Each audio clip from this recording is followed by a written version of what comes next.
Donc là, nous sommes sur le site du Belvédère.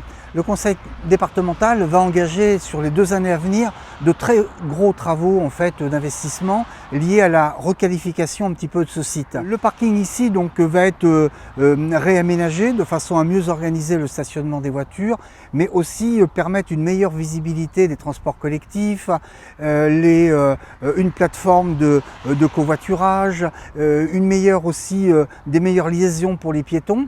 Donc un très gros travail. Et puis derrière moi, vous avez la gare de péage du pont de l'Île de Ré qui est restée dans son jus depuis 1988. Donc là aussi, le conseil départemental va faire des travaux importants déjà pour l'embellir, mettre des panneaux solaires sur cette gare et puis surtout automatiser l'intégralité de cette gare de péage. Actuellement, nous avons 9 cabines, 5 sont automatiques, 4 sont manuelles.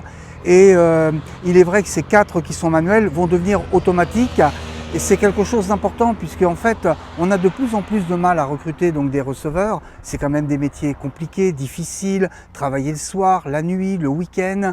Et par contre ces personnes seront requalifiées, certaines suivront des formations de façon à aller vers des postes qui vont être beaucoup plus qualitatifs, notamment au niveau des postes de surveillants de l'intégralité de la gare de péage. Il n'y aura pas de disparition de postes, le conseil départemental a le souci évidemment du reclassement, donc bien sûr qu'il y a un accompagnement au niveau des ressources humaines. Et puis on aura également une cabine qui va être équipée pour le télébadge pour les chauffeurs poids lourds, puisque les poids lourds qui se présentent ici, alors que sur les autoroutes ils ont un télébadge et pour eux c'est extrêmement efficace, ici ils sont obligés de s'arrêter et de passer dans une cabine manuelle, ce qui quelque part occasionne une perte de temps et aussi d'ailleurs une accumulation des voitures et qui quelque part rend la circulation moins fluide. Mais un des objectifs c'est aussi quelque part de contribuer à une meilleure circulation et donc quelque part à mieux fluidifier la circulation. Ça ne va pas tout résoudre, mais ça va apporter quand même un meilleur confort et notamment avec la création d'un site internet spécialement dédié au pont de l'Île de Ré, ce qui permettra à tous les usagers, au lieu de s'arrêter ici à la cabine, de faire les démarches administratives nécessaires, eh bien toutes ces démarches pourront être faites sur le site qui va être dédié, que ce soit les renouvellements de cartes de résidents permanents, résidents secondaires, et donc quelque part ce sera aussi une économie de temps pour les usagers, mais aussi un meilleur confort. Île de Ré TV, l'actualité rétaise. Aujourd'hui, vous avez des bus qui viennent ici sur le parking du Belvédère. Ces bus ont une cabine dédiée, mais pour y avoir accès, ils sont obligés de redescendre sur la rocade, donc de s'insérer dans la circulation, puis de ressortir de la rocade pour arriver sur leur cabine. Les taxis font la même chose et les VSL, les transports sanitaires, font également la même chose. Ça crée une certaine insécurité du fait de l'insertion dans la circulation. Et puis ça crée aussi un ralentissement qui peut, lorsqu'il y a beaucoup de trafic, se répercuter sur le pont et ensuite sur Sablanceau. Ça c'est la situation actuelle. Et actuellement, il faut savoir que les transports sanitaires, alors que souvent ils transportent évidemment des personnes qui arrivent de soins, donc qui mériteraient de pouvoir rentrer chez eux le plus rapidement possible, et bien malheureusement aujourd'hui les transports sanitaires sont bloqués dans le bouchon en amont du péage comme tous les usagers. Il était prévu que cette passerelle ne soit uniquement dédiée qu'aux cars. Ça c'était le projet Cap Mobilité. C'était la volonté des élus départementaux de n'offrir cette passerelle qu'aux bus. Très sincèrement, c'est une excellente chose. Bien évidemment, ils vont gagner en efficacité, ils vont gagner en sécurité, mais je trouvais que c'était assez anormal pour les taxis qui eux-mêmes avaient une certaine priorité. Et puis aussi, surtout, je voulais qu'on garde beaucoup de bienveillance au niveau des transports sanitaires, puisque il faut absolument que ces transports sanitaires puissent aussi rouler plus rapidement et permettre aux patients de rentrer plus vite chez eux.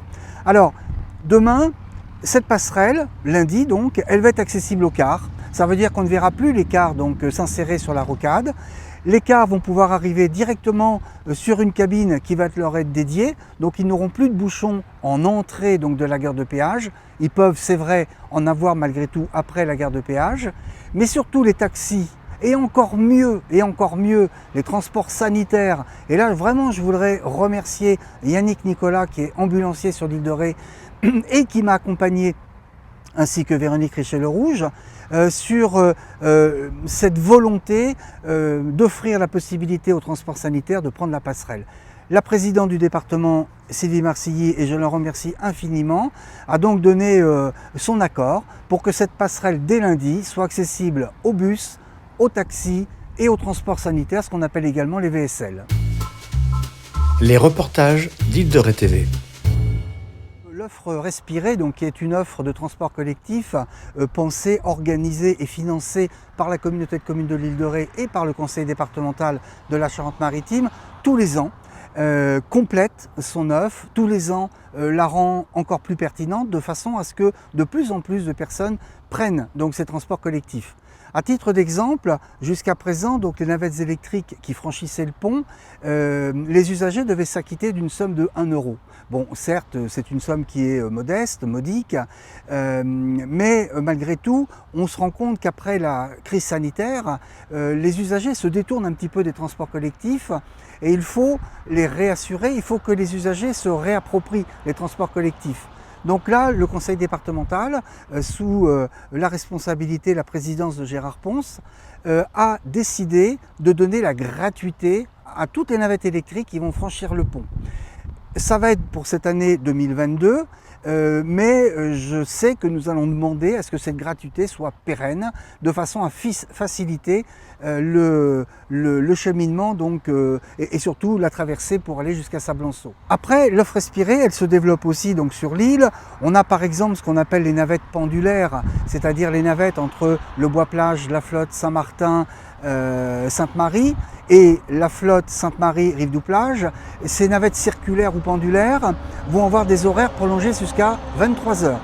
Ce qui va donc permettre à ce que des touristes, par exemple, qui sont par exemple au camping de Sainte-Marie et qui veulent aller manger une glace à Saint-Martin, eh bien, pourront prendre ces navettes électriques gratuitement et jusqu'à 23 heures.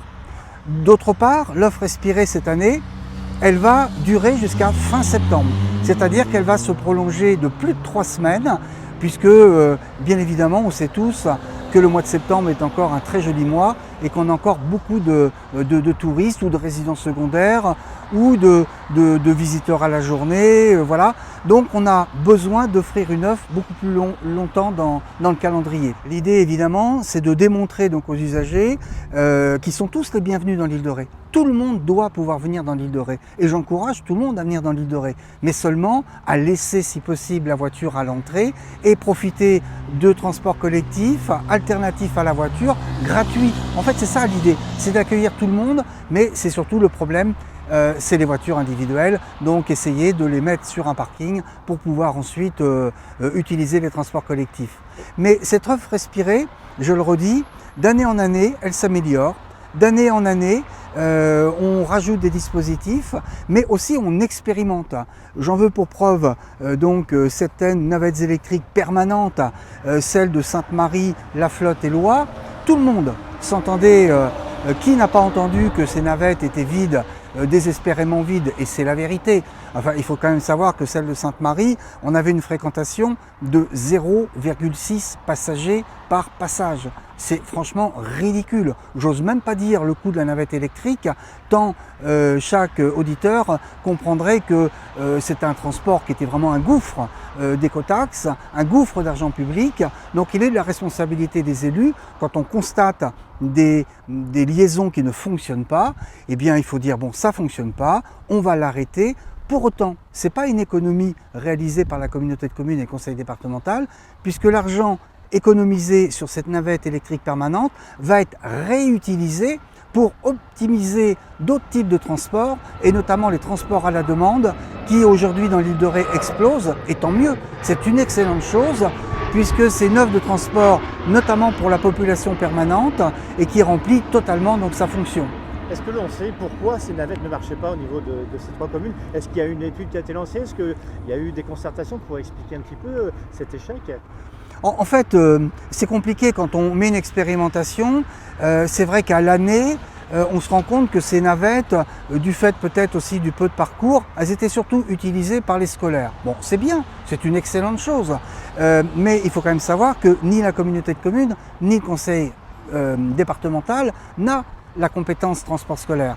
S'il y a une demande de transport scolaire, ce qui est tout à fait légitime, à ce moment-là, c'est à la commune et à la région, mais surtout à la commune, de prendre ses responsabilités et de mettre en place un transport pour les scolaires. Mais là, dès lors que cette navette a démontré son inutilité, son inefficacité et surtout un gaspillage d'argent public, il est de la responsabilité politique de dire bon stop, on va remettre les recettes écotaxes sur d'autres types de transports, puisque l'idée évidemment c'est que le transport fonctionne. Quand les Rétais, et moi le premier, quand je suis près d'une navette électrique, notamment à Sainte-Marie, pour les avoir vues régulièrement depuis malheureusement plus de 10 ans, désespérément vides, mais je trouve ça lamentable.